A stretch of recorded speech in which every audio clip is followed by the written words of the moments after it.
Merci de m'avoir invité, merci de m'avoir donné, Mathilde, l'occasion de travailler avec vous et dans d'autres collectivités depuis.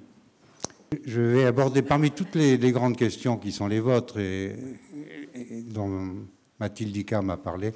Je vais me focaliser vraiment sur ce que je sais le moins mal faire, c'est-à-dire la question du travail dans la période actuelle, avec l'idée de ne pas simplement vous parler de ce que vous connaissez déjà, mais d'essayer finalement de contextualiser au-delà même de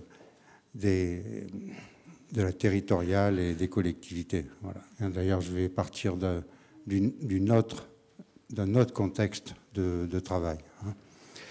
Alors, la première chose que je voudrais dire, c'est que après ce qui nous est arrivé, cette pandémie qui nous a tant affectés, la situation n'est sûrement pas simple dans les milieux professionnels. Il faut regarder les choses en face. Il n'est pas sûr d'ailleurs que la défiance, ce mal français chronique entre les personnels de première ligne, ceux qui sont au front, comme on disait pendant la pandémie, et toutes les lignes hiérarchiques, il n'est pas sûr que la défiance entre tous ces niveaux soit moins importante après qu'avant. Il y a plein de raisons à ça. Mais il y en a une sur laquelle je voudrais juste dire un mot, puis on échangera si c'est nécessaire là-dessus. C'est le risque de division du travail qui s'est installé avec en particulier les processus de télétravail.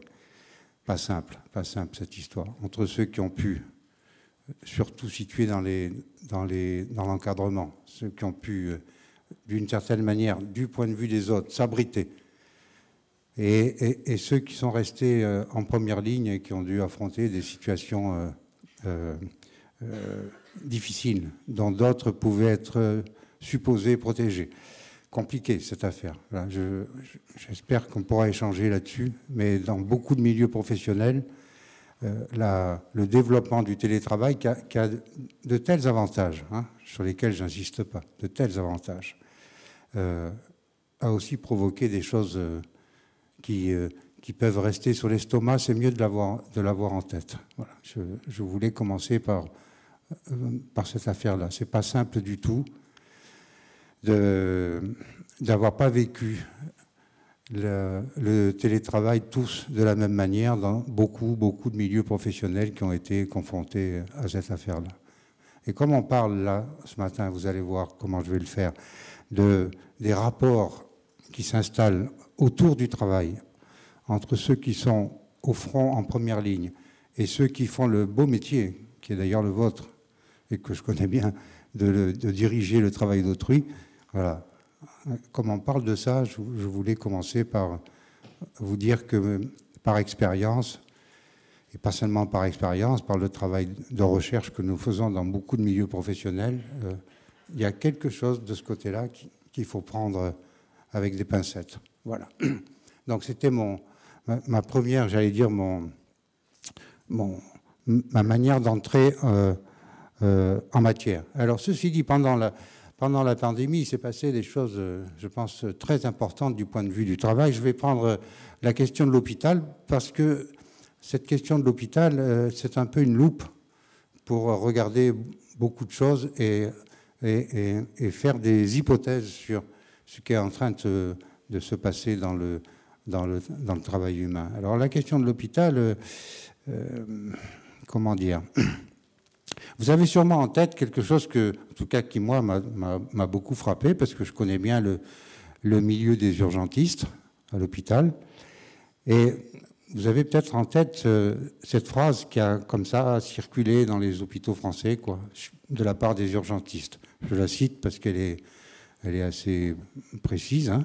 On n'a jamais aussi bien travaillé que pendant la pandémie, et surtout au début, dans la première phase. On n'a jamais aussi bien travaillé.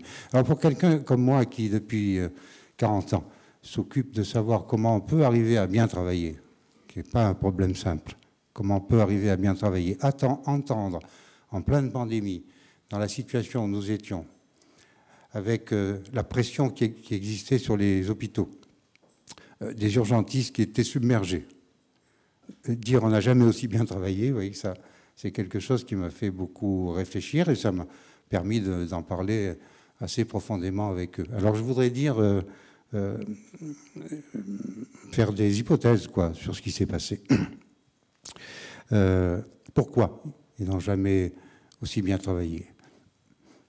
Parce que dans une situation bouleversée, et d'ailleurs bouleversante, hein, ils ont pu donner leur pleine mesure, si je peux dire les choses comme ça.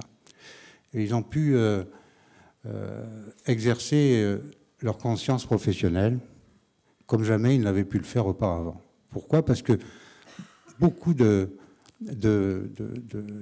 cloisons, y compris dans la division du travail, ont sauté à ce moment-là. Pourquoi? Parce qu'à ce moment-là, le soin s'est remis à gouverner l'hôpital. À tort ou à raison, ils ont l'habitude de dire que c'est plus le soin qui gouverne l'hôpital, c'est la gestion. Je dis bien à tort ou à raison, hein, tout ça peut se discuter. Et ce qu'ils ont vu dans ces situations-là, c'est grandir leur pouvoir d'action, leur pouvoir d'agir, d'agir sur les choses, quoi. Hein, pas seulement sur les gens, d'agir sur les choses. Grandir ça, grandir leur pouvoir d'agir. Alors, c'est peut-être un peu compliqué de dire pouvoir d'agir, soyons plus simples. Ils ont vu s'allonger leur rayon d'action dans les situations de travail. Ah ben, quand on voit son rayon d'action s'élargir, s'allonger, eh ben, d'une certaine manière, on rayonne, si vous me permettez l'expression. Ça fait du bien, même si c'est infernal, la situation dans laquelle on se trouve. Multiplication des décisions en circuit court. Ça a été une caractéristique de la situation. Parce que la table a véritablement été retournée en matière d'organisation. Hein? Ils ont même inventé, je ne vais pas rentrer dans le détail, des méthodes d'organisation du travail auxquelles personne n'avait pensé jusque-là. Eux-mêmes d'ailleurs, et pas simplement leur hiérarchie. Donc ils ont fait du neuf en matière d'organisation du travail. Autrement dit, ce qui s'est développé à ce moment-là pour eux, c'est ce qu'on peut appeler l'intelligence des situations. L'intelligence des situations. Pas l'intelligence experte. Celle-là, elle est d'ailleurs très importante, et tant mieux. Vous ne trouverez pas chez moi la moindre hésitation au regard de l'intelligence experte et même de l'intelligence hiérarchique. J'ai aucun doute là-dessus. Mais dans cette situation-là, ce qui s'est développé, c'est l'intelligence de la situation. Et ça, c'est un peu autre chose, quoi. Pas le contraire, mais un peu autre chose. L'intelligence de la situation. Et puis, l'efficacité. Vous allez voir, je vais beaucoup centrer mon exposé sur cette question-là. L'efficacité. Vous savez que les psychologues du travail qui s'occupent de santé, comme c'est mon cas, de santé mentale en particulier, spontanément ont tendance à penser que la santé et l'efficacité, ça ne va pas ensemble. Et que bien souvent, on n'est pas bien, voire malade, parce que la productivité, l'efficacité, l'intensité du travail pèsent négativement sur la vie des professionnels. Alors moi, j'ai un point de vue qui se discute, hein, mais depuis longtemps particulier, et je me bats dans mon milieu autour de cette idée, la santé et l'efficacité, c'est relié de l'intérieur. Alors évidemment, après, efficacité, c'est quoi? Je vais y venir. Hein. Mais ce qui s'est passé dans les hôpitaux, en particulier pour les urgentistes, c'est qu'ils ont fait la démonstration d'un travail efficace. Voilà. Et un travail efficace associé à quelque chose d'autre, qui est le sentiment de vivre la même histoire. Le sentiment de vivre la même histoire. Ça, du point de vue de la santé, c'est absolument central. Quand dans un milieu professionnel disparaît, ou s'évanouit, ou s'affaiblit, le sentiment de vivre la même histoire, professionnelle, hein, j'entends, autour de l'efficacité du travail,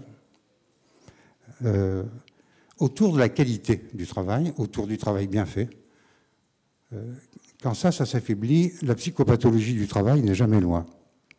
Je le dis, je pourrais le montrer dans le détail. Jamais loin. Voilà.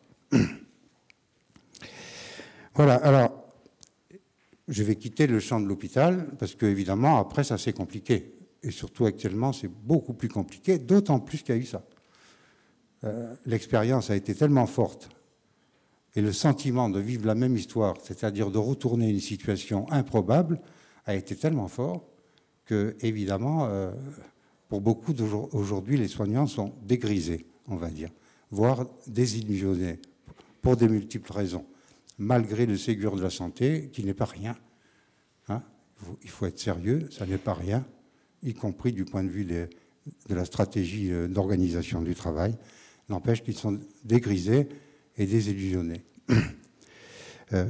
Et que ce sentiment de vivre la même histoire est en train de se déliter. Voilà. Bon, alors pourquoi leur santé mentale, d'une certaine manière, c'est ça le paradoxe de la santé au travail, c'est que la santé mentale peut se trouver revalorisée au moment où la santé physique est en danger. Parce que franchement, dans les hôpitaux à ce moment-là, ils ont payé le prix sur leur corps, physiologiquement, de ce qui était en train de se passer. Ils ont tiré sur la bête, si vous me permettez l'expression. Mais ils l'ont fait non seulement en préservant, mais en développant leur santé mentale. Vous voyez, c'est ça qui est, pour le psychologue que je suis, un champ d'investigation énorme, quoi. Comment la santé mentale peut se développer quand la santé physique se dégrade, physiologiquement, je veux dire. Comment on peut être épuisé physiquement et en bonne santé psychique. Sacré problème. Momentanément, hein, parce qu'évidemment, cette disjonction ne peut pas durer. Elle est dangereuse.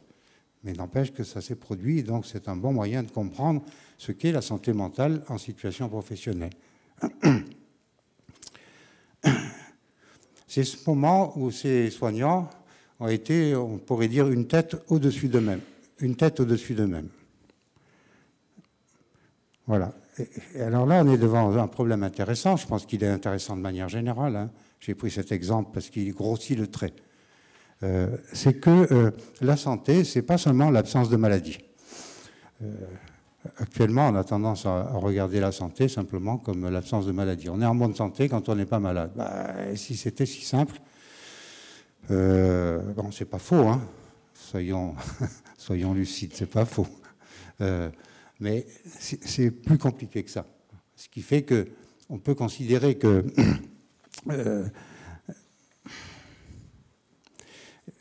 je vais le dire de manière un peu ramassée, que la santé, surtout au travail, hein, c'est quand on peut se reconnaître dans ce qu'on fait, s'y retrouver. Vous voyez cette belle expression populaire, s'y retrouver.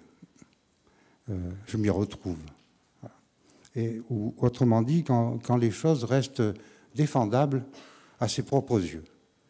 Quand les choses du travail, quand les choses se mettent à ne plus être tout à fait défendables à ses propres yeux, quand on s'y retrouve plus, quand on s'y reconnaît plus dans ce qu'on fait, se reconnaître dans ce qu'on fait.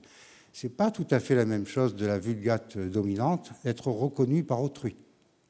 Encore une fois, évidemment, c'est très important, la reconnaissance au sens classique que vous connaissez bien du terme. Voilà. Mais moi, je connais des situations dans lesquelles les gens ne sont pas reconnus, y compris par les hiérarchies, et se reconnaissent dans ce qu'ils font et arrivent à supporter de ne pas être reconnus. Ce qui ne veut pas dire, je ne suis pas en train de dire ça, qu'il ne faut pas reconnaître les efforts du personnel. Mais il y a des gens qui arrivent à se reconnaître même sans être reconnus. Donc, parce qu'ils font quelque chose qui est extrêmement défendable à leurs propres yeux. Et parfois même, ils regardent avec condescendance ceux qui ne sont pas capables de le voir. Donc cette dynamique entre se reconnaître et être reconnu, c'est un problème gigantesque en psychologie du travail. On pourra en discuter si vous voulez. En tout cas, faire des choses qui soient défendables à ses propres yeux. C'est le travail ni fait ni à faire. Et ça arrive à tout le monde, hein, ça m'est arrivé à moi aussi, le travail ni fait ni à faire. Hein. C'est le travail ni fait ni à faire lorsqu'il devient récurrent, lancinant, qui ruine la santé. Voilà. Au travail. Voilà. Le travail ni fait ni à faire. Parce que de ce travail-là, on en fait une maladie. De ce travail, ni fait ni à faire. Ouais, ni fait ni à faire. Ouais. Belle expression populaire aussi. J'aime bien regarder comment les choses se cristallisent dans le vocabulaire ordinaire de tous les jours, quoi. Vous savez, quand on dit à un collègue avec qui on partage une situation délétère et qu'on lui dit « tu ne vas pas en faire une maladie », là, on est au cœur du problème. Parce qu'évidemment, tout le monde ne fait pas une maladie de la situation délétère qu'on partage. Évidemment, parce que tout le monde n'est pas pareil, et tant mieux. Hein. Autrement, il n'y aurait pas besoin de psychologue et je serais en difficulté. Donc, tout le monde n'est pas pareil, mais tu ne vas pas en faire une maladie. Vous voyez que pour moi, le plus important, c'est tu ne vas pas en faire, c'est le en. Faire quoi? Qu'est-ce que c'est dont on risque de faire une maladie? La psychologie du travail commence à ce moment-là. Voilà. Alors, j'allais dire, encadrer le propos par des données, objectives, qui ne soient pas simplement la clinique du travail et de l'activité que je pratique, quelques chiffres de la DARES. La DARES, vous connaissez sans doute, hein, c'est le service du ministère du Travail, qui est une tradition française absolument originale, reconnue partout dans le monde. Il y a un service statistique avec des statisticiens de métier qui ont fait un travail considérable sur les conditions de travail et voilà, fabrication de questionnaires d'une très grande subtilité. Je passe ça parce que je passe là-dessus, je n'ai pas le temps, parce que j'ai beaucoup de reconnaissance pour le travail qu'ont fait ces collègues. Et donc, ils font des enquêtes régulières. Eh bien, j'en prends 2014 et 2021. On a des chiffres tout à fait récents.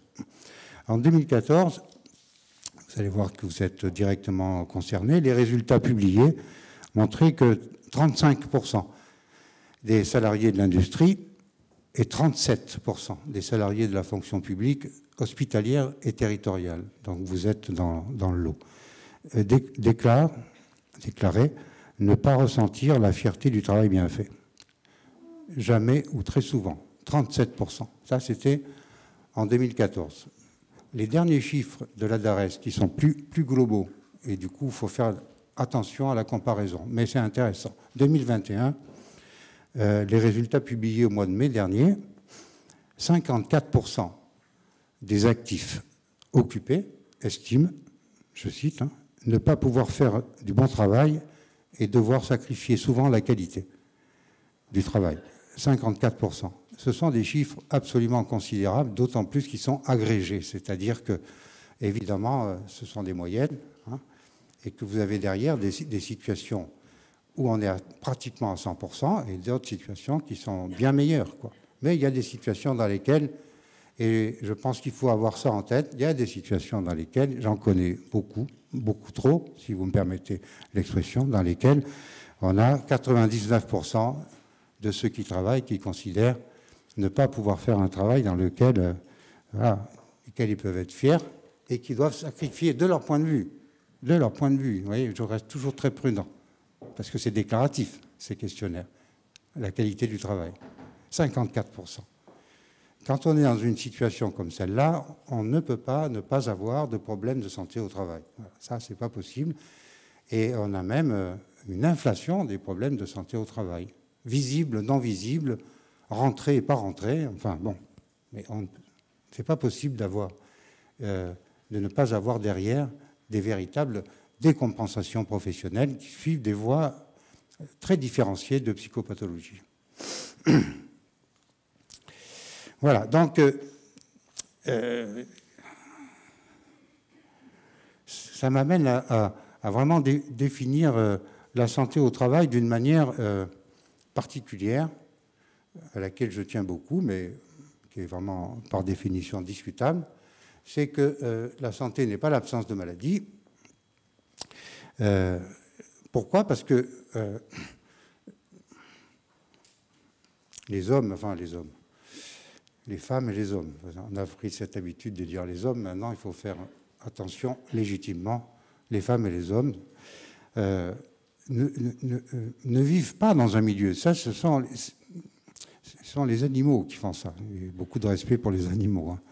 Mais les femmes et les hommes fabrique du milieu pour vivre. On ne vit pas dans un milieu, parce que si vous vivez seulement dans un milieu, très rapidement, vous survivez dans ce milieu. Et donc, c'est très important de regarder les choses de manière beaucoup plus dynamique. On ne vit pas dans un milieu, on fabrique du milieu pour vivre. Et quand on ne peut plus fabriquer du milieu pour vivre, c'est-à-dire, au fond, comme je le disais tout à l'heure, rayonner, hein, ce fameux rayon d'action, et ce pouvoir d'agir sur les choses. Étendre le rayon d'action dans la situation où on se trouve. Quand ça devient impossible, ce n'est pas grave si c'est de temps en temps que c'est impossible, mais quand ça devient systématiquement impossible, autrement dit, lorsque je ne peux plus créer du milieu pour vivre, et je me mets à vivre dans le milieu, et petit à petit, j'y survis. Voilà.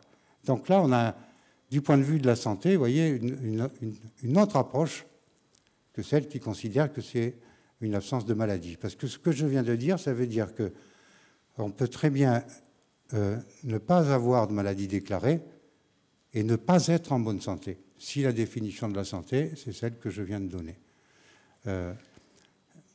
Comment dirais-je? Ça converge avec une petite citation que je vais vous faire d'un médecin qui était aussi un philosophe, c'est un des plus grands épistémologues français, c'est Georges Canguilhem. Je vous conseille, même si ce n'est pas un livre facile, il est accessible, la lecture du normal et du pathologique.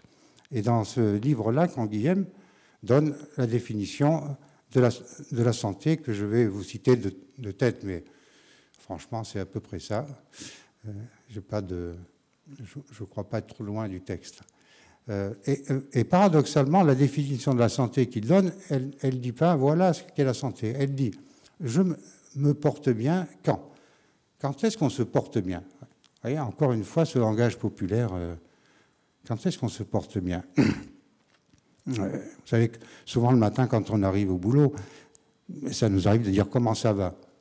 aux collègues. C'est le genre de question empoisonnée parce que pour répondre à cette question, il faudrait dire, tu as un petit moment, on va s'asseoir, on discute. Hein, mais c'est une question qu'on pose et à laquelle on n'attend pas la réponse. Hein, c'est juste fait pour se raccorder le matin, pour se mettre en route, quoi. Hein, mais c'est une question fondamentale, comment ça va? Bon, alors, Canguilhem était de ce côté-là, vous voyez, pourtant, on ne peut pas faire plus grandiose en matière d'épistémologie. Alors, quand est-ce qu'on se porte bien? Il a une réponse en 3 temps. Je me porte bien lorsque, c'est la citation, hein, je me porte bien lorsque je peux porter la responsabilité de mes actes. Alors ça m'intéresse beaucoup parce que vous voyez bien que, je vais y revenir, c'est la suite de mon exposé, là c'est pas léger, hein, c'est pas je me porte bien quand j'ai rien à faire, hein, lorsque je peux porter, c'est-à-dire que, vous voyez, c'est se sentir comptable. On peut porter quelque chose. Parfois c'est lourd, hein. Je me porte bien lorsque je peux porter la responsabilité de mes actes. Je me porte bien, c'est la deuxième définition, lorsque je peux porter des choses à l'existence. Encore une fois, vous voyez, le terme porter revient sans arrêt dans cette définition. Porter. Hein, je me porte bien, moi, lorsque je peux porter la responsabilité de mes actes. Lorsque je peux porter des choses à l'existence, alors ça veut dire quoi, ça? Ça veut dire lorsque je peux laisser dans mon milieu professionnel mon empreinte, ma signature, si vous me permettez l'expression. Hein, c'est-à-dire lorsque je peux pas simplement vivre dans ce milieu, mais créer du milieu pour vivre. Voilà. Et troisième définition, je me porte bien lorsque je peux créer entre les choses, c'est aussi les gens, hein, c'est une métaphore, lorsque je peux créer entre les choses des liens qui ne leur viendraient pas sans moi. Vous voyez? Donc fabrication d'un milieu professionnel, fabrication de liens, développement des relations, et vous voyez que ce qui unifie cette définition de la santé, c'est l'idée qu'on ne vit pas dans un milieu, mais on crée du milieu pour vivre. Si ce n'est pas le cas, danger pour la santé. Alors vous voyez bien que si vous prenez cette définition de la santé, les risques pour la santé en milieu professionnel sont importants. Les risques, hein. Ça ne veut pas dire qu'ils sont tous avérés, mais le risque d'avoir des professionnels qui survivent dans leur milieu est considérable. Et l'organisation du travail, pour moi, c'est la tentative d'éviter ça. D'éviter ça. Au bénéfice de l'efficacité, hein, entendons-nous bien. Et donc de la santé. Parce que c'est absolument lié, contrairement à ce qu'on pourrait croire. Autrement dit, vous voyez, il y a plusieurs manières de dire la même chose. Hein. J'aime bien circuler sur plusieurs façons de dire la même chose. Être de temps en temps à l'origine de ce qui nous arrive. Pas toujours, hein, parce que si vous êtes toujours à l'origine de ce qui vous arrive, au bout d'un moment, c'est très fatigant. Donc on n'est pas des héros, et ce n'est pas la peine de cultiver l'héroïsme factice. Hein.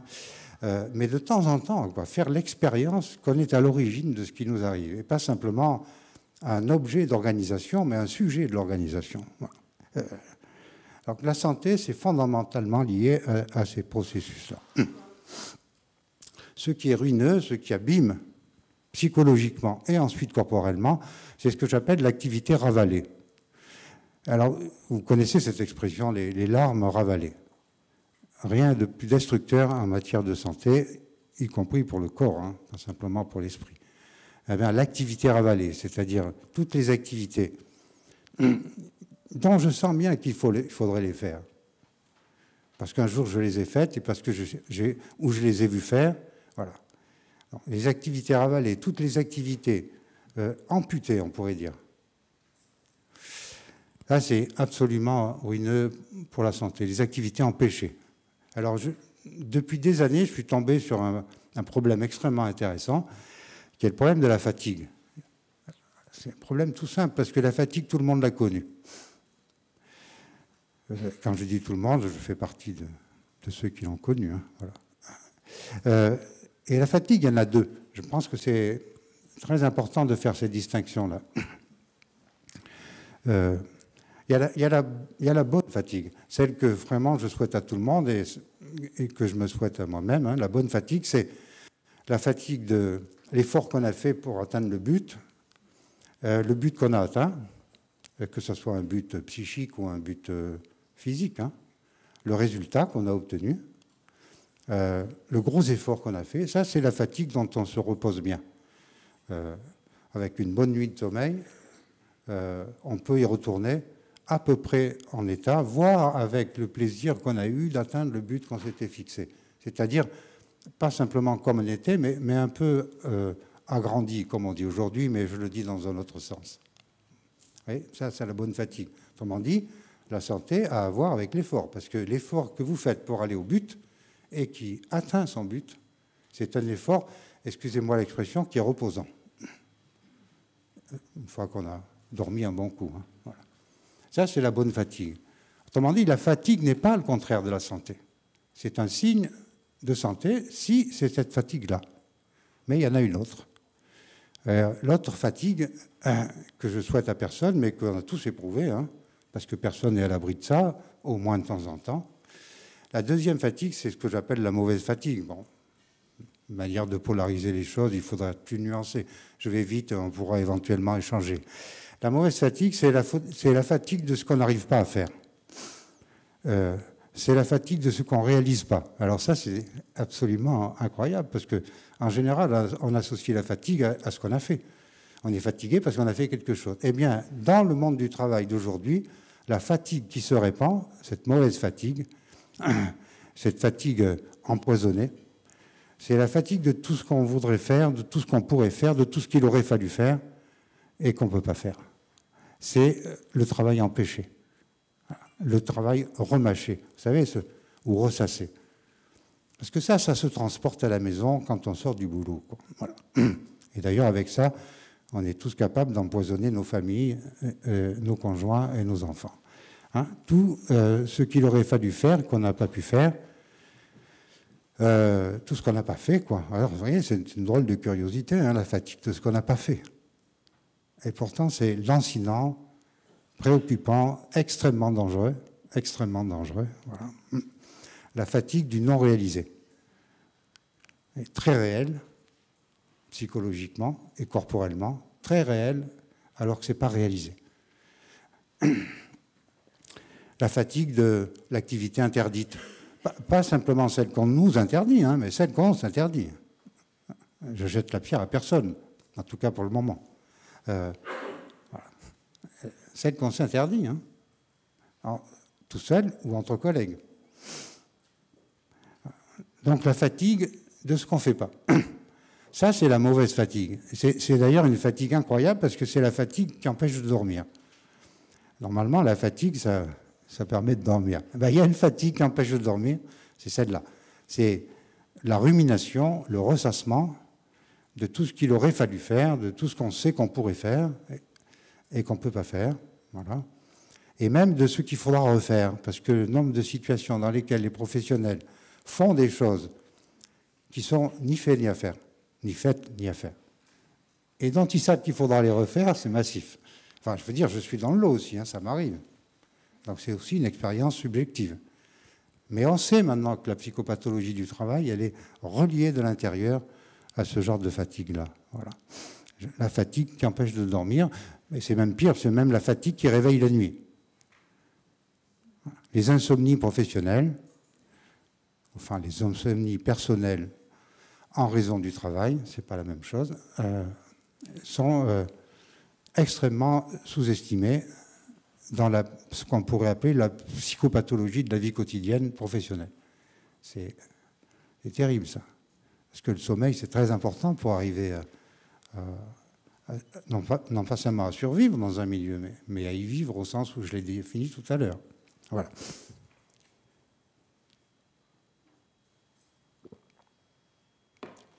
Voilà. Donc, ce qui empoisonne l'activité professionnelle, c'est l'activité empêchée. Ça, c'est le poison, j'allais dire, au sens métaphorique du terme, mais pas rien, quoi. Voilà. Surtout quand les activités empêchées, c'est-à-dire ce qu'on n'arrive pas à faire et qu'il faudrait faire, qui permettent de s'affranchir de ce travail ni fait ni à faire, surtout quand ça ne peut pas se dire, quoi. Parce qu'à la limite, qu'on soit empêché de faire ce qu'il faudrait faire, c'est un point de vue qui peut se tenir, mais après tout qui peut aussi se discuter dans une organisation. Mais le drame commence lorsque toutes ces activités qui, parlons simple, qui restent sur l'estomac, lorsque toutes ces activités qui restent sur l'estomac et qui empêchent de se reconnaître dans ce qu'on fait, ne peuvent pas se discuter. Parce qu'on n'a pas forcément raison, hein, quand on considère qu'il faudrait faire ça et qu'on ne peut pas le faire. On n'a pas forcément raison. Mais ça va mal à partir du moment où on ne peut pas mettre quelque part et dans des temps dédiés ce point de vue-là, parce que ça rend la parole inutile. Alors ça, c'est, j'allais dire, l'activité empêchée au carré, quoi. Il y a l'activité empêchée de faire quelque chose qui tient la route, de son point de vue, ou du point de vue des collègues. Mais lorsque la parole devient inutile, alors là, on a un redoublement du problème. Vous voyez, ce qu'on a dit une fois, deux fois, trois fois, et que ça n'a pas été suivi des faits, surtout quand on nous a dit qu'on allait en tenir compte, et que derrière, il n'y a rien qui bouge. Ça, c'est la DARES, qui est l'organisme que j'ai cité tout à l'heure, a même fait des études là-dessus, et ils sont arrivés à la conclusion que dans les milieux professionnels, mieux vaut ne pas consulter les gens si on n'a pas prévu le moyen derrière pour en tenir compte de ce qu'ils vont dire. C'est mieux de ne pas les consulter. Et mieux vaut les informer sans les consulter. Parce que les consulter, ou parfois, comme on dit, libérer la parole, expression que j'aborde. La parole, ça ne se libère pas, ça se travaille. Voilà. Mais si vous libérez la parole sans le cadre derrière pour faire quelque chose de ce qui est dit, cliniquement, de manière générale d'ailleurs, hein, c'est une catastrophe. Voilà. Si vous n'avez pas prévu le cadre pour faire quelque chose de ce qui est dit, ne demandez rien aux gens. C'est un conseil que je vous donne. Voilà. Parce que la parole inutile, ça fait des ravages en matière de santé. Ça, alors, ça reste sur l'estomac. Déjà, ne pas pouvoir faire ce qu'on croit nécessaire, ça reste sur l'estomac. Mais si vous rajoutez la parole inutile, là, vous êtes à peu près sûr que vous allez provoquer des petits drames intimes ou sociaux. Voilà. Alors, j'en ai fini avec ces deux fatigues. Et je voudrais justifier l'idée que santé et efficacité, et même performance, sont reliés de l'intérieur. D'abord, je me fais une haute idée de la performance, chacun ses idiosyncrasies, hein, mais aussi penser à une chose, les artistes, hein, dans l'art contemporain, on aime bien dire qu'on fait des performances. Et on ne fait jamais le lien entre la performance industrielle ou la performance dans l'organisation et la performance des artistes que je viens d'évoquer. Pourtant, il y a un lien, quoi. Hein. Je ne vais pas le faire là, mais si on peut discuter de ça, ça m'intéresse. Il y a un lien drôlement intéressant. En tout cas, la performance et l'efficacité, pour moi, je pense que dans la situation où vous êtes, d'avoir à diriger des organisations, c'est très important de se repérer comme ça. Parce que si, comme beaucoup de psychologues du travail, d'ergonomes, on considère que la santé est mise en danger par l'efficacité, et là vous avez un dualisme dans l'organisation qui provoque de sacrés effets, hein, avec par exemple d'un côté la performance et de l'autre côté la qualité de vie au travail. Chacun dans son champ, et les vaches seront bien gardées, comme on dit. Hein. Voilà. Et bien souvent, tout ce qui est de l'ordre de la santé devient une compensation de la performance qui ne fonctionne pas, et ça donne des organisations empoisonnées. Donc, il faut relier, c'est mon point de vue, ça se discute, il faut relier de l'intérieur de manière extrêmement forte l'efficacité et la santé. Alors, du coup, ça m'amène à définir l'efficacité, parce qu'évidemment, une fois qu'on a dit ça, c'est quoi l'efficacité? Alors l'efficacité, c'est un peu comme la fatigue, si vous me permettez l'expression. Il y a deux manières de la définir. Il y a la manière pragmatique dominante. Et on a le droit de critiquer ce qui est dominant. En tout cas, moi, je me le donne. Hein. La conception dominante de l'efficacité, c'est on est efficace lorsqu'on atteint les buts qu'on nous a fixés ou qu'on s'est fixé. Autrement dit, lorsque la tâche est accomplie. Et c'est pas faux, hein. C'est comme ce que j'ai dit tout à l'heure sur la fatigue, c'est pas faux. Ça, c'est que la manière dont je viens de définir l'efficacité est pertinente. Ce que je veux dire, c'est qu'elle est limitée. Ça se discute beaucoup. On peut définir l'efficacité un peu autrement. L'efficacité, c'est lorsque non seulement j'atteins les buts que je me suis fixés ou qu'on m'a fixés, mais lorsque, au passage, j'allais dire, dans le mouvement, je crée de nouveaux buts. C'est-à-dire, pas seulement lorsque j'atteins les buts qui sont fixés par moi ou par d'autres, mais lorsqu'au fond, je produis des buts auxquels on n'avait pas pensé jusqu'à là. Même pour moi. Ce que je vous dis là, c'est aussi vrai dans la vie personnelle. Hein. On se sent efficace, et c'est fondamental pour la santé de se sentir efficace. C'est-à-dire pour pouvoir se reconnaître dans ce qu'on fait. On se sent efficace, pas simplement lorsque on atteint les buts qu'on s'est fixés, mais lorsqu'au passage, on a fait la découverte que d'autres choses sont possibles et qu'on peut y arriver. Ça, c'est l'efficacité dynamique. Et vous avez remarqué une chose, c'est que cette efficacité-là, elle a à voir avec la créativité. Dans les organisations et pour chacun d'entre nous, c'est fondamental, quoi, pour la santé et pour l'efficacité de l'organisation. Parce que si individuellement et collectivement, je vais finir par là, on se sent efficace, au sens où on n'a pas simplement fait ce qu'on avait l'intention de faire, quoi, hein, qu'on peut mesurer d'ailleurs. Ça s'appelle la performance. Mais au fond, on a performé. C'est-à-dire, on a fabriqué du milieu pour vivre, et on a inventé au passage des buts intéressants auxquels on n'avait pas pensé, et qui vont permettre d'améliorer la situation, la mienne et celle de l'organisation dans laquelle je suis. Donc une efficacité dynamique. Là aussi, c'est extrêmement important d'avoir les deux.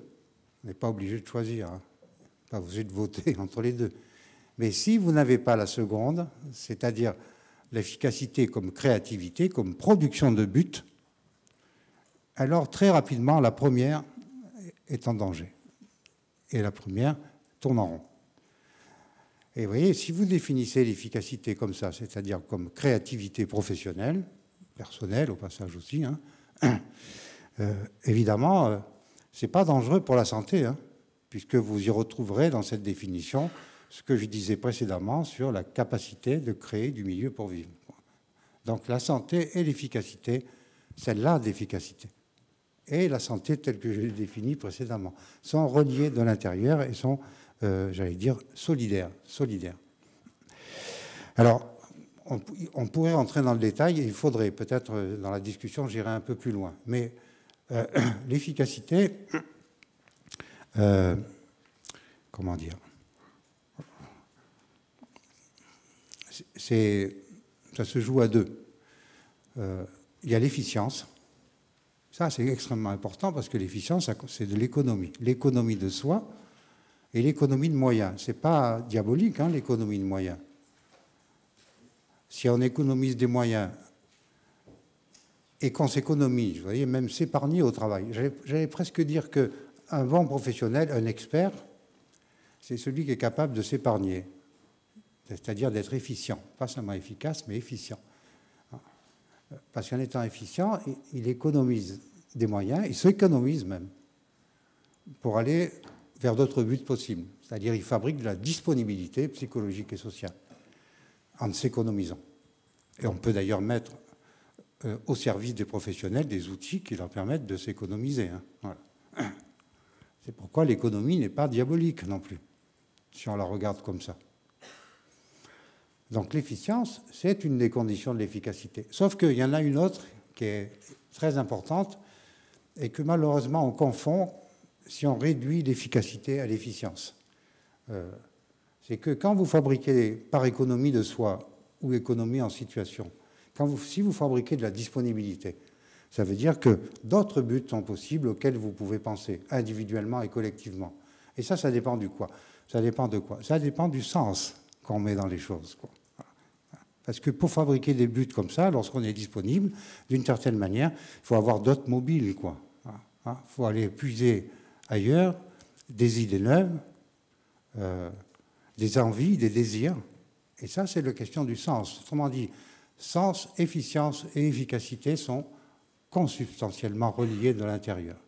L'efficacité a à voir avec le sens, parce que pour fabriquer de nouveaux buts, il faut avoir des horizons, quoi. Pas seulement d'ailleurs. Il faut pouvoir en discuter avec d'autres. Ça va être ma conclusion. Il faut pouvoir échanger sur les buts avec d'autres, même par la controverse. Donc, vous voyez, l'efficacité, j'allais dire, elle marche sur deux pieds, l'efficience et le sens. Si vous définissez l'efficacité comme ça, alors c'est bon pour la santé. Évidemment, si vous définissez l'efficacité simplement par l'efficience, c'est-à-dire par l'économie des moyens, et que vous racontez l'histoire parce que c'est une histoire, qu'être efficace, c'est être efficient, alors là, vous êtes mal, quoi, et surtout ceux avec qui vous travaillez. Voilà.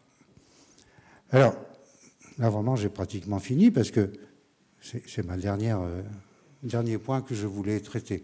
Hein, mais gardez en tête, pour en discuter, que finalement, l'efficacité, ça consiste à s'économiser et à se renouveler.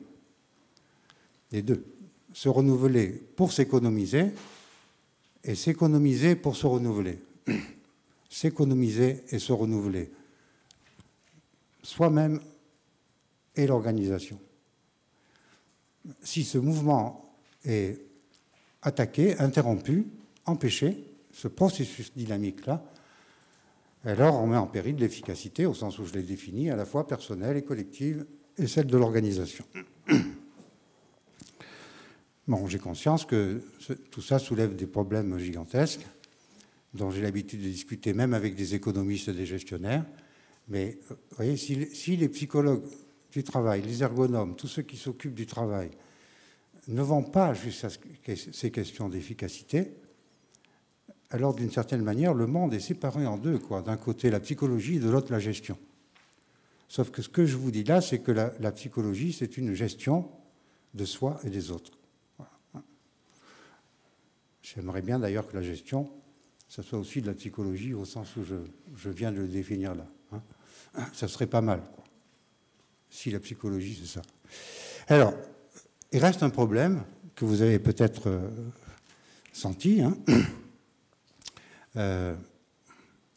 c'est qu'une fois qu'on a défini l'efficacité comme ça, qui consiste à ne pas tricher avec le réel déjà, ne pas tricher avec le réel, c'est devenu rare. Hein. Il y a des problèmes réels, on se débrouille de tricher. On ferme les yeux. Bon.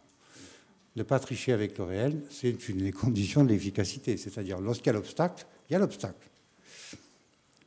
Et pour se mesurer à l'obstacle, il faut s'économiser et se renouveler.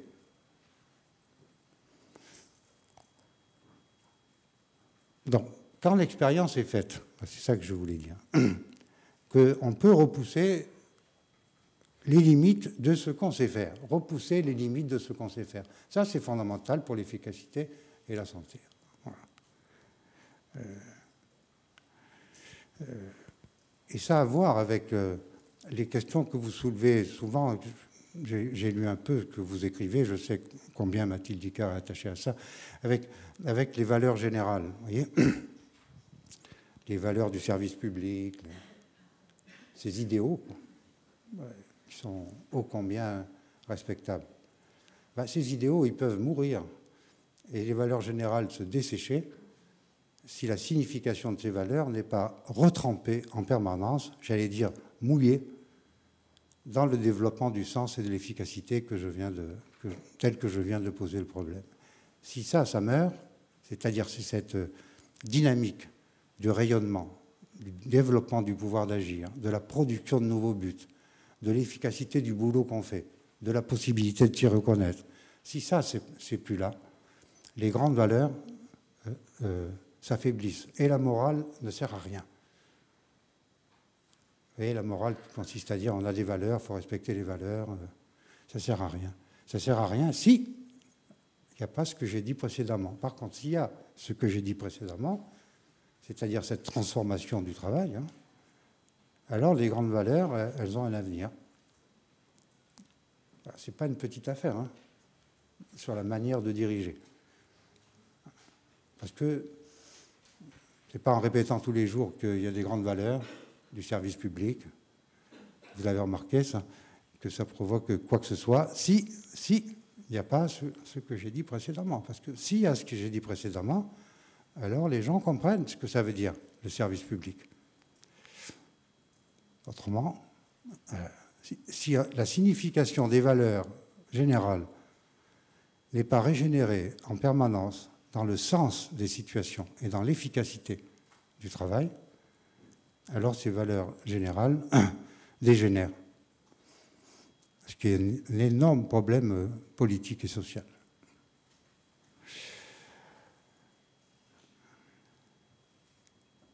Autrement dit, c'est le sens et l'efficacité qui garantit l'avenir des valeurs. C'est ce qui fait leur force.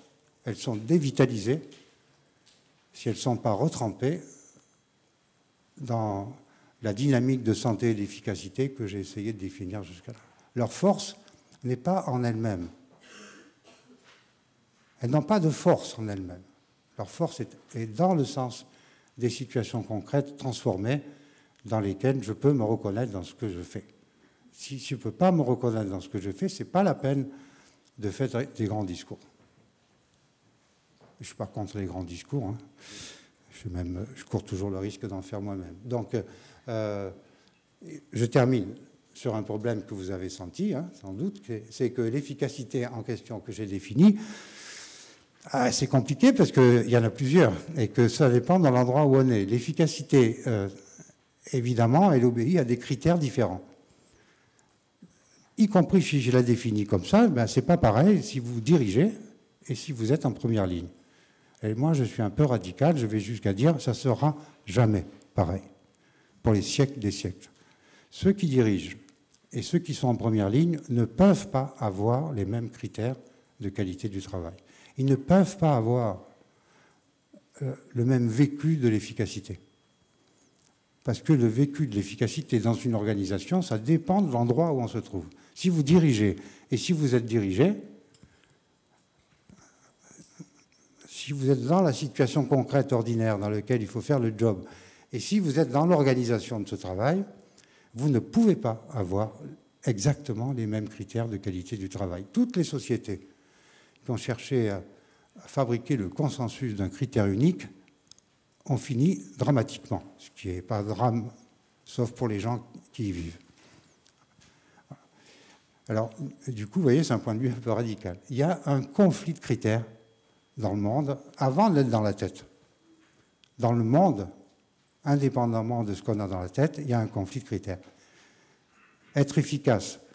Lorsque je suis un éboueur sur la benne le matin, avec les situations que vous imaginez, parce que vous ne les avez pas vécues, moi non plus, hein, et être, je dis ça parce qu'on a travaillé là-dessus, et être efficace lorsqu'on est le directeur de la propreté d'un service municipal, ça ne peut pas être pareil. Ce n'est pas vrai. La belle histoire que ça peut être pareil, c'est une histoire qu'on raconte aux enfants, mais auxquels eux-mêmes ils ne croient plus. Donc il y a un conflit de critères dans le monde. Alors, entendons-nous bien, un conflit de critères, c'est un conflit entre des choses, hein, entre des évaluations. Ce n'est pas un conflit entre des personnes, c'est même pas un conflit social, ce n'est pas la même chose. Moi, j'ai rien contre l'idée qu'il y a des conflits d'intérêts dans la vie, qu'un salarié et un employeur, ce n'est pas la même chose. Donc il y a des conflits sociaux. Hein. Ceux-là, on les connaît par cœur, j'allais dire, avec toute la dramaturgie qui est associée à ça. Mais le conflit de critères, c'est autre chose, quoi. Et je vais même jusqu'à dire qu'il y a d'autant plus de conflits de personnes qui dégénèrent en querelles de personnes, et d'autant plus de conflits sociaux qu'il n'y a pas d'institution des conflits de critères que je suis en train d'évoquer là, c'est-à-dire les différentes manières d'évaluer l'efficacité, selon les points de vue qu'on occupe dans l'organisation. Voilà, alors ça, je crois que ça existe pour les siècles des siècles. C'est comme ça. Parce que l'activité humaine, à partir du moment où elle est suffisamment développée, où il y a une division du travail, on ne peut pas avoir tous le même point de vue sur l'efficacité et sur la qualité du travail. Ce n'est pas possible. Quand vous gérez, vous avez un point de vue sur la qualité du travail qui n'est pas le même que celui qui est au front. Enfin, vous n'êtes pas au même front, disons. Alors, donc après, il y a deux solutions. Soit le déni, convenez que ça existe beaucoup, hein, du genre, si, on est d'accord, et puis même le temps qu'on passe à fabriquer du consensus autour de l'idée qu'on peut se mettre d'accord sur un critère unique. Il y a différentes formes, hein, pour faire ça. Toutes les modes managériales sont de ce côté-là. Et puis, j'allais dire, ne pas tricher avec le réel, la lucidité sur le fait que ce n'est pas possible et que donc, il faut s'occuper de ça. Et que ce n'est pas dramatique en plus. Le conflit de critères n'est pas mortel. Je voudrais conclure par là. Ça fait 3 fois que je dis que je conclue. C'est pas mortel. Pourquoi c'est pas mortel? Mais parce que si vous l'instituez, c'est-à-dire si vous organisez le travail autour du conflit de critères, à l'intérieur des collectifs, déjà. Parce que, évidemment, le conflit de critères que j'évoque, il n'est pas simplement entre les salariés de première ligne et leur hiérarchie. Mon expérience de psychologue du travail, d'analyste du travail, m'a montré que le conflit de critères commence à l'intérieur du collectif, entre les professionnels eux-mêmes. Si vous commencez à entrer dans le détail avec des méthodes appropriées, alors vous faites le constat que dans les collectifs, il y a des conflits de critères sur la qualité du travail. Et ça, c'est pas grave. C'est la condition du développement du collectif. Pourquoi? Parce qu'un collectif, je vous le définis de manière très populaire, ça existe si et seulement si, et là je suis radical, même si c'est pour discuter, un collectif n'existe que si je peux encore dire à mon collègue, le matin ou l'après-midi, choisissez comme vous voulez, ça, c'est pas du boulot. Si je ne peux plus dire à mon collègue, ça, c'est pas du boulot, ou l'inverse, hein, vous voyez, le genre de truc, ça, c'est du boulot. Si je ne peux plus faire ça, cet axe éthique, alors il n'y a plus de collectif. Et ma définition du collectif est un peu radicale. Hein. Le collectif, c'est la controverse de métier. Si je ne peux pas engager avec mon collègue sur ce qu'il a fait ou sur ce qu'elle a fait, une discussion remettant en cause ces critères de qualité du travail, alors il n'y a pas de collectif. Il y a, excusez-moi l'expression, des collections. Ça oui, et ça il y en a beaucoup. Hein, des équipes qui sont des collections, qui sont en réalité coordonnées par la tâche qu'il faut bien faire, mais ce n'est pas des collectifs. C'est-à-dire des collectifs où la dispute professionnelle fait partie du boulot. Et là, je ne suis pas en train de dire qu'il faut faire des groupes d'expression et tout ça. Ce n'est pas de ça que je parle. Hein. C'est dans le travail quotidien, quand on croise l'acte d'une ou d'un collègue, se sentir autorisé parce que le collectif le permet, lui dire ça se discute. Si vous ne pouvez plus faire ça, c'est mort. Et c'est mort du point de vue de la psychopathologie du travail, quoi. Alors convenez que c'est quand même assez répandu. Alors, ça, c'est dans vous voyez, le collectif. C'est fondamental, ça. Et donc, la fonction de direction, c'est pas simplement d'écouter les collectifs ou de libérer la parole. C'est pas les groupes d'expression. Il faut qu'ils bossent sur ce qui les divise. Parce que c'est la condition de l'efficacité et c'est la condition de la santé et que ça fait du bien de controverser. Ça fait du bien. Même si ce n'est pas toujours facile, quoi. Il y a aussi des déplaisirs à ça, hein, bien sûr. Mais c'est aussi du plaisir. Et surtout, ça se travaille. C'est ça, travailler une organisation. Fabriquer de l'organisation, c'est fabriquer de la controverse civilisée. Civilisée. Pourquoi? Parce qu'il ne s'agit pas d'incriminer tel ou tel. Il s'agit de prendre à bras le corps ce dont on est comptable. C'est-à-dire, il faut que ça marche, quoi. Voilà. Il faut que ça marche. Quoi? Comment? Ça se discute. Mais il faut que ça marche, quoi. Quand on arrête de dire aux gens il faut que ça marche, c'est suspect. Ce n'est pas de la psychologie, c'est suspect. Il faut que ça marche. C'est ça qui leur fait du bien, que ça marche. Évidemment, ça se discute, hein, comment ça marche. Justement, c'est du dialogue, ça. Mais ça se discute, mais il faut que ça marche. Autrement dit, je finis, on ne discute pas pour discuter. Ça, c'est du marketing. On discute pour bien faire, quoi. Et on ne discute pas simplement aussi, ça c'est le problème du dialogue social, on ne discute pas simplement pour trouver un compromis. Je sais bien que ça marche comme ça, hein. Moi-même, j'ai fait ça aussi. Hein. On ne discute pas simplement pour trouver un juste milieu, vous voyez, chacun faisant un pas, on s'accorde sur quelque chose d'un peu mou, mais enfin, on s'est mis d'accord. Ça, c'est la garantie que derrière, c'est empoisonné. Non, on discute pour trouver quelque chose de nouveau. On discute pour trouver quelque chose auquel personne n'avait pensé jusqu'ici. C'est ça le plaisir de la discussion. C'est-à-dire, on ne discute pas avec des points de vue pour faire un compromis entre des points de vue déjà faits. On discute pour se faire un point de vue. Et ça, c'est pas pareil. Ni entre collègues, ni entre les collectifs et les hiérarchies. Parce que ces conflits de critères que j'évoque, évidemment, tout le problème de l'organisation, on s'y est essayé dans plusieurs endroits et ça marche, même si c'est difficile. Tout le problème de l'organisation, c'est d'organiser 2 fois la coopération conflictuelle. Je l'appelle comme ça. C'est un oxymore. Coopération conflictuelle. En général, soit on est pour la coopération, soit on est pour le conflit. Comme ça, les vaches sont bien gardées. Non, la coopération conflictuelle, c'est-à-dire le conflit de critères comme méthode de coopération. Ça, c'est bon pour l'intérieur du collectif et c'est bon entre les collectifs et les lignes hiérarchiques au plus haut niveau. Et le devoir, je vais jusqu'à là, d'une organisation qui se respecte, c'est précisément d'organiser cette coopération conflictuelle au carré, à l'intérieur des collectifs, pour que ces collectifs fassent autorité de nouveau pour discuter avec ceux qui ont le pouvoir. Et le pouvoir, c'est pas sale. On n'est pas sorti des situations dans lesquelles il faut bien qu'il y en ait qui dirigent, et le pouvoir n'est pas une catastrophe, hein. Ce n'est pas une calamité. À une condition, c'est que ceux qui font le job directement puissent faire autorité sur ce qu'ils font et donc puissent avoir l'autorité de discuter avec ceux qui ont le pouvoir. Et ça s'organise mais pas dans l'irénisme du consensus. Alors, ce que je viens de vous faire là, c'est un éloge du conflit, mais pas de n'importe quel conflit, hein.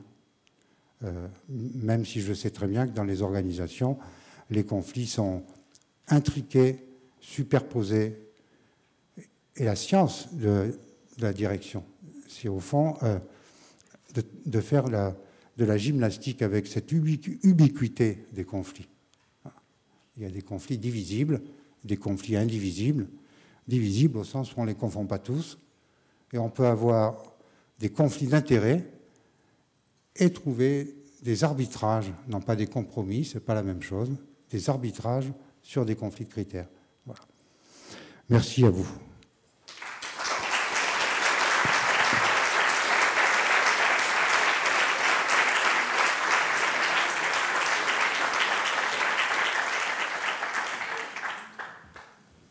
Merci beaucoup, hein, parce que ça nous donne beaucoup de matière à réflexion pour la suite du programme. Moi, j'avais une question sur le choix des mots, parce que vous nous avez beaucoup parlé de performance. Quand on parle au niveau économique, on va parler de productivité. Vous nous avez parlé de critères... non, vous avez parlé d'efficacité, en fait. D'efficacité. On parle de productivité. On peut parler aussi de critères de performance. Je pense que vos choix les choix que vous avez faits ne sont pas du tout dus au hasard. Est-ce que vous pouvez expliciter pourquoi parler de cette efficacité plutôt que d'aller sur de la productivité? Parce qu'on s'interroge avec le fait d'aller le confinement, chacun dans son coin, etc. Et donc pourquoi le choix de ces mots, en fait? Alors, d'abord, il faut que vous mesuriez que vous avez affaire à un psychologue. C'est ça que moi, ce qui m'intéresse dans la vie, c'est la psychologie. Hein, oui. Parfois, vous avez l'impression que je suis loin de ça, mais c'est ça qui m'intéresse.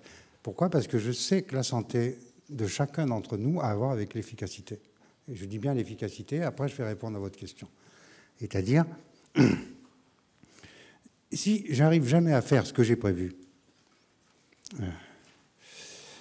si chaque fois que je tente quelque chose, je rate, c'est ruineux pour la santé, c'est pas efficace, et c'est ruineux pour la santé.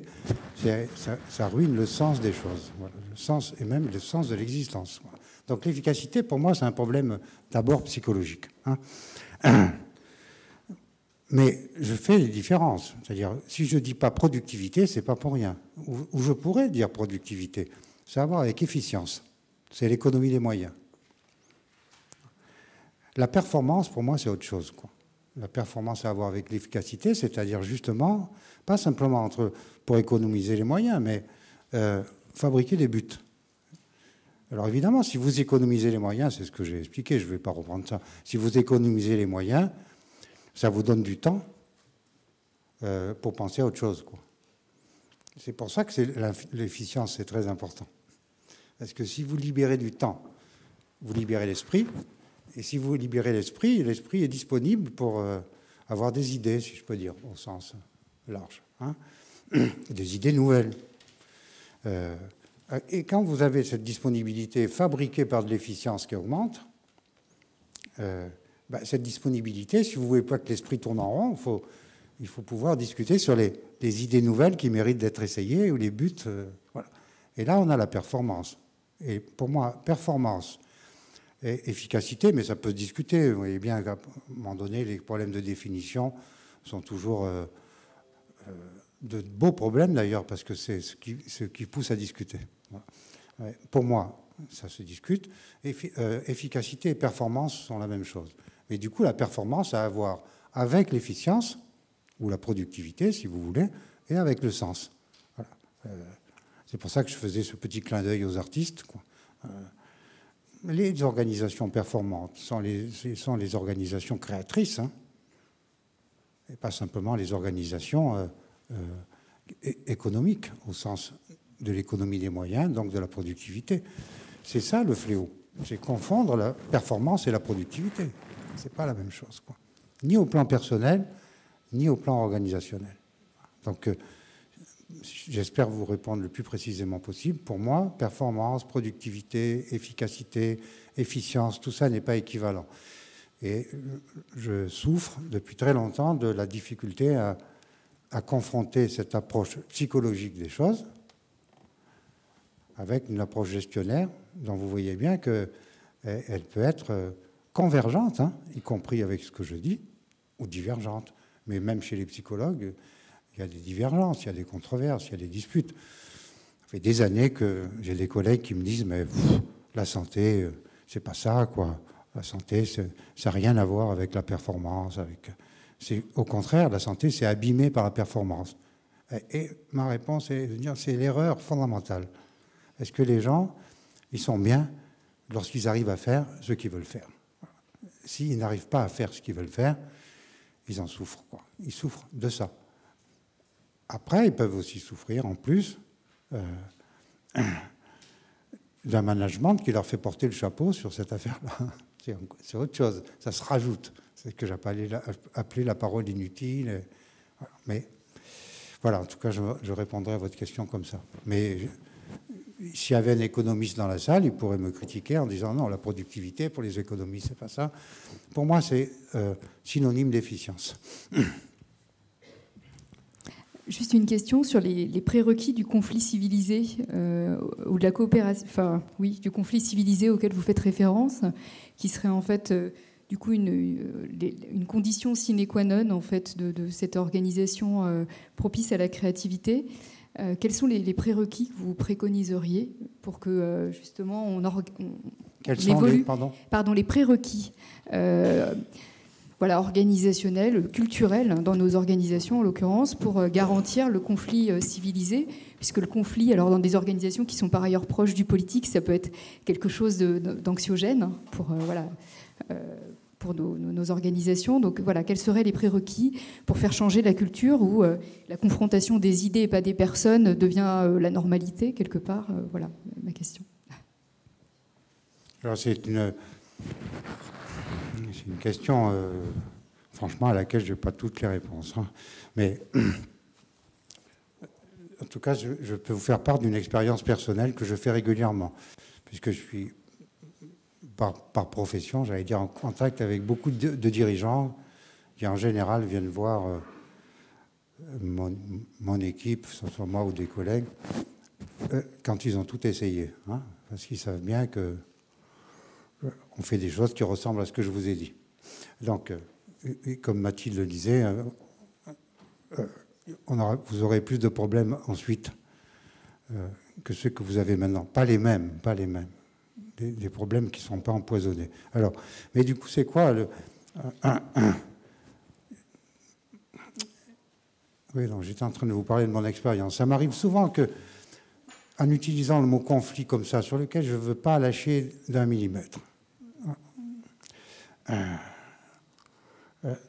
ça m'arrive souvent que des dirigeants me disent « Mais enfin, Monsieur Claude, avec tous les conflits qu'on a, vous nous proposez d'en rajouter encore un. Hein » Et la réponse que je fais systématiquement, c'est « Vous avez beaucoup de conflits de personnes qui sont des querelles, comme des querelles entre voisins, vous voyez ce que je veux dire, quoi. Au travail, c'est un fléau. Hein. On est souvent appelés pour ça. Vous avez beaucoup de conflits de personnes et beaucoup de conflits sociaux parce que vous n'avez pas assez de conflits de critères. Alors, ça m'amène à être le plus précis possible. Les conflits de critères, encore une fois, institués, hein, pas le conflit de critères qui de toute façon existe, parce qu'on n'a pas le choix, ils existent. Ça, il faut bien avoir ça en tête. Le conflit de critères, de toute façon, il existe dans le monde, entre collègues, entre les équipes et les hiérarchies, à l'intérieur des hiérarchies, parce qu'il y a des critères différents entre des RH et des DG, hein, vous avez remarqué. Voilà.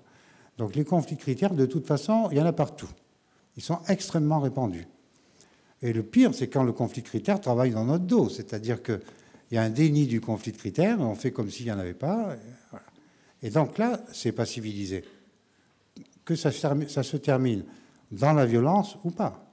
Hein, ça peut, le couvercle peut très bien tenir sur la cocotte minute, on n'en parle pas, ça continue son chemin, ça travaille dans notre dos, mais ils existent. Voilà. Alors, quand je dis il faut civiliser les conflits de critères, ça veut dire les instituer, les regarder en face, dire ils existent. Et non seulement ils existent, Mais c'est une bonne affaire, le conflit de critères. Pourquoi c'est une bonne affaire? Parce que ça permet de trouver les angles morts. Parce que si vous avez entre collègues et entre les équipes et les hiérarchies, l'institution réglée avec des méthodes ad hoc, et je ne peux pas rentrer dans tous les détails, hein, l'institution réglée du conflit de critères, ça vous permet de trouver les angles morts des uns et des autres. Parce que, de toute façon, il y a des angles morts. Vous ne pouvez pas agir sans angle mort. Agir, c'est forcément se focaliser, c'est-à-dire éliminer. Quand vous dirigez, vous ne pouvez pas en permanence mobiliser tous les possibles. À un moment donné, il y a l'option. Hein, et donc, d'une certaine manière, agir, c'est s'aveugler. En toutes circonstances, hein, aussi bien dans un acte manuel que dans un acte managérial ou que dans un acte psychique. Hein, c'est s'aveugler, c'est au fond élaguer. Parce que autrement, vous ne pouvez pas agir. Agir, ça suppose d'opter. Donc, quand vous confrontez les critères, parce que c'est de ça qu'il s'agit, que vous avez utilisés pour agir, aux critères que l'autre a éprouvés à partir du cadre d'action que vous avez formulé, mais à partir lui-même de sa situation. Et lui-même, il a élagué. Ou elle-même, hein, on s'entend bien. Elle-même ou lui-même s'est focalisé et s'est aveuglé. Eh bien, quand vous instituez le conflit de critères sur les choses les plus concrètes du monde, hein, c'est ça que sur quoi je vais insister. Quand vous instituez le conflit de critères, c'est une machine à découvrir l'angle mort. Et l'angle mort, c'est drôlement important parce que c'est ça qui est la source du développement de la performance, de l'efficacité, si vous voulez. Hein.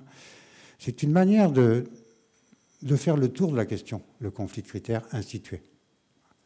Mais pour ça, il faut prendre des objets, et non pas des personnes, hein, des objets, sur lesquels vous pouvez justement, autour desquels vous pouvez tourner, hein, et qui vont faire boule de neige dans l'organisation d'une certaine manière, parce qu'ils sont très concrets. Et vous savez bien que ce qui est décisif dans les organisations, c'est de résoudre des problèmes concrets. Rien n'est pire du point de vue de la santé pour les personnels lorsqu'ils ont le sentiment que des petits problèmes ne peuvent pas se régler.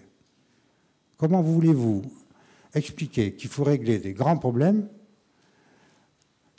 si vous n'avez pas l'organisation pour régler les petits, les tout petits? Voilà.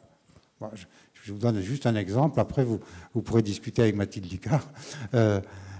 Nous, dans le service de la propreté de la mairie de Lille, on a discuté des problèmes de containers. Voilà. Les containers, vous savez, les containers dans lesquels... Voilà. Faut-il les trouer, pas les trouer? Quelles sont les conséquences de ça si on les trouve? Et derrière, vous avez un problème d'organisation du travail qui est magnifique. Mais on ne discute pas de la malveillance d'un tel, de la tyrannie de l'autre. Ça existe, hein. Vous n'avez pas affaire à un naïf social. Ça existe. Mais justement, il faut tourner le dos à ça. S'occuper des choses les plus concrètes et enrouler les conflits de critères pour, d'une certaine manière, régénérer les autres conflits. Ça ne veut pas dire qu'il n'y a pas de conflit de personnes, mais il faut les régénérer. Et pour ça, il faut décentrer la chose et prendre... c'est ça que j'appelle civiliser, c'est paradoxal. Et civiliser ce qui est le plus ordinaire. Alors qu'en général, quand on pense à civiliser, c'est en haut. Moi, je suis pour une civilisation du banal. C'est ce qui est banal qui pourrit la vie, hein, dans le travail. Donc, si on n'est pas capable de s'occuper du banal, de ce qui, journellement, vient empoisonner l'existence, quoi. Si on n'est pas capable de traiter ça, si on ne fait pas faire cette démonstration-là, qu'on peut grandir en se mesurant aux petits problèmes, alors le reste, c'est du discours. Ça ne marche pas. Voilà, c'est ce que j'appelle civiliser. Les prérequis, c'est ça. S'occuper des problèmes banaux, qui pour certains dirigeants, pas vous, hein, pas moi non plus, c'est quand même, on ne va pas discuter de ça. Ils ont qu'à quand même le régler. Et c'est ça qui est important. pour le reste, hein, parce qu'évidemment, le reste, il est aussi. Et on n'a pas le temps d'y revenir, mais vous avez beaucoup aussi écrit sur ça. Tout ça, ça permet de renforcer le dialogue social et d'avoir des organisations syndicales qui sont de réels partenaires. On n'a pas le temps d'en parler, mais comme nous, c'est aussi notre quotidien. Je trouve que dans vos réflexions, vos écrits, là, on peut approcher un autre modèle de dialogue social qui a du sens. Merci infiniment, monsieur, pour l'ensemble des éléments que vous nous avez présentés.